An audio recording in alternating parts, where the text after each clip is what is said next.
What's up, guys? Darren here, or you can call me D-Money. Alright guys, today I'm going to be talking about the major events and art of the medieval era. I'm also going to be kind of the funny man, so I hope you guys laugh and chuckle at some of my jokes today. Sorry guys. Hello everybody, my name is David and I'll be discussing the important people and fashion movements of the medieval era. I also pride myself on having mastered the art of storytelling and plan on displaying my abilities to all of you today. Hello everybody, my name is Brody Tingle. I'll be telling y'all about the literature and fun facts of the medieval era. I'm having a little bit of technical difficulties, guys, so I apologize, but I should be able to fix it soon. The first important person of the British medieval era was Bede. Bede was born in 672 AD and died in 735 AD. Bede was one of the most notable monks, scholars, and writers of the Anglo-Saxon England in medieval times. He translated major Latin works to English language and wrote large bodies of theological texts ranging from commentaries of the Bible to details of famous Christian saints. You know, this reminds me of a time when I was riding my bike one day, back in the 4th grade. I was watching the trees blossom and it really... I think that's good. The first major piece of literature in the medieval era was Beowulf. Beowulf tells the story of Beowulf, a brave hero who protects his society from constant threats. This story emphasizes the medieval values of bravery, honor, and loyalty. Beowulf was written by the Anglo-Saxon poet, the Beowulf poet. His true identity is unknown. I guess you could say Beowulf was pretty lit, sure. So funny. Alright, moving on. Much of art in Europe during the Middle Ages was religious with Catholic subjects and themes. In general, Middle Age art can be divided into three main periods and styles. The first style from the years of 500 to 1000 AD was Byzantine art.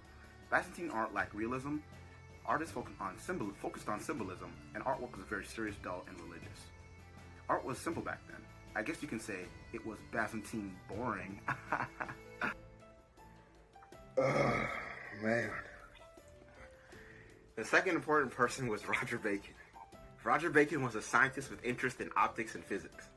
Bacon was mainly famous for his views on the scientific method.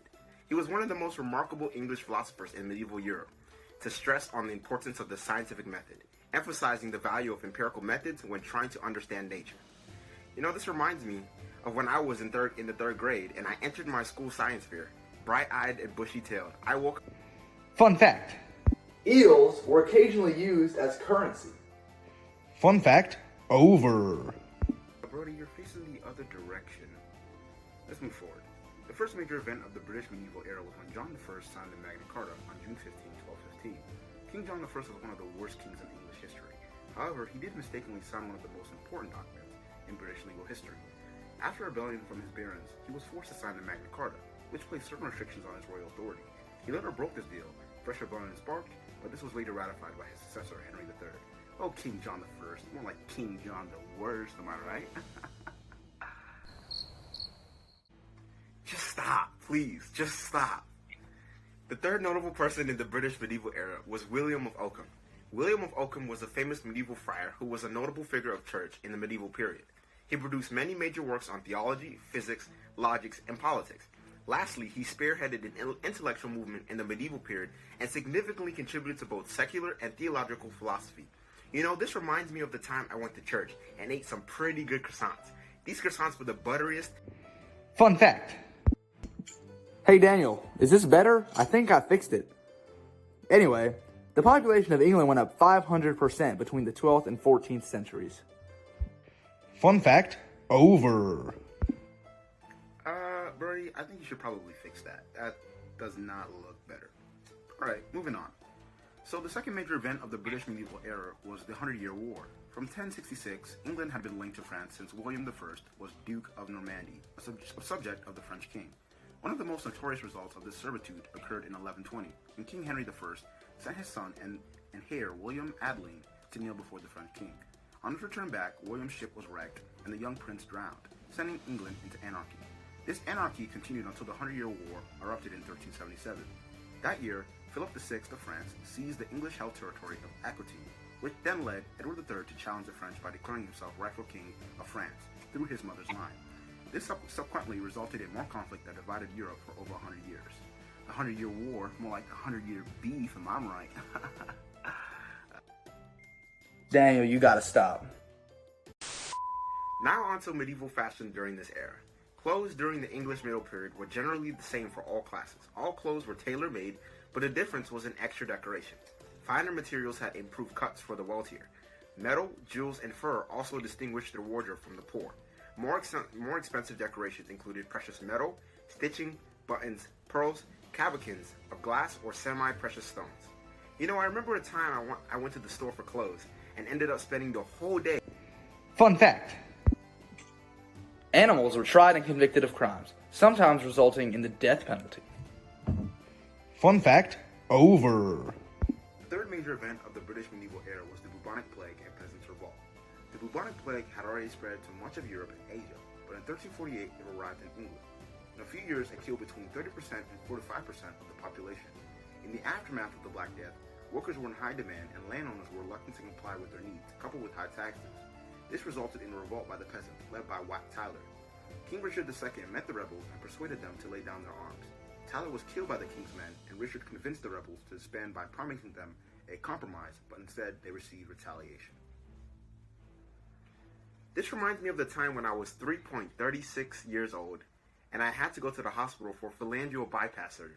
I was hanging on the monkey. The next piece of literature we're going to discuss is The Canterbury Tales, written by Chaucer between 1387 and 1400.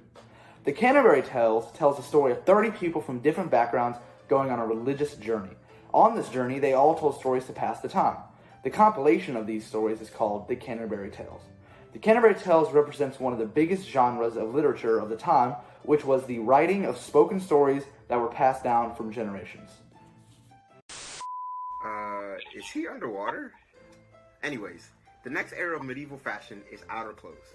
During the British medieval period, men wore hose or long stockings of wool or linen, which went up to the knee and were secured to their drawers' belts. Noble women wore elegant dresses, particularly at court and at any social events. Also, women's belts sometimes had chains hanging down to which were attached to small decorative objects. However, for working women, these would have been small tools, usually for weaving or embroidery. What, Mom? Sorry, guys. That's my mom. She was born on August 20. The second art style in the British medieval era was Romanesque art. Romanesque art started around 1000 AD and lasted to around 1300 AD. This art was influenced by Roman and Byzantine art. It focused on religion and Christianity, and the art included architectural designs such as stained glass art or large murals. Romanesque art, more like, No.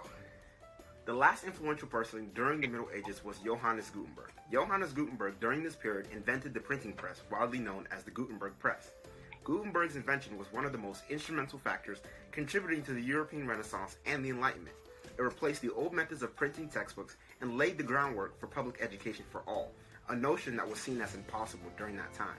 You know, this reminds me of when my printer wasn't working. The next major piece of literature we're going to talk about today is Thomas Malory's Le Morte d'Arthur. Le Morte d'Arthur told the story of King Arthur and his Round Table. This story featured characters such as Lancelot, Merlin, Guinevere, and the Knights of the Round Table. Le Morte d'Arthur was later printed by William Caxton in 1485. Le Morte d'Arthur is considered the first novel in British history. Brody, why is your screen so dark? You know, this reminds me of when I was reading a novel. What was it called? Our type of the medieval period was Gothic art.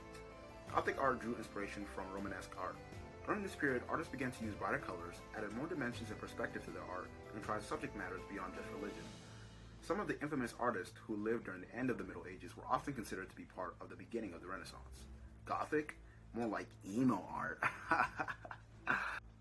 The last area of medieval fashion is gloves, hat, and footwear. In the British medieval era, gloves were worn outdoors and might go almost up to the elbow. Everyone wore hats. At home, men wore linen coif, which was tied under the chin and decorated with embroidered designs.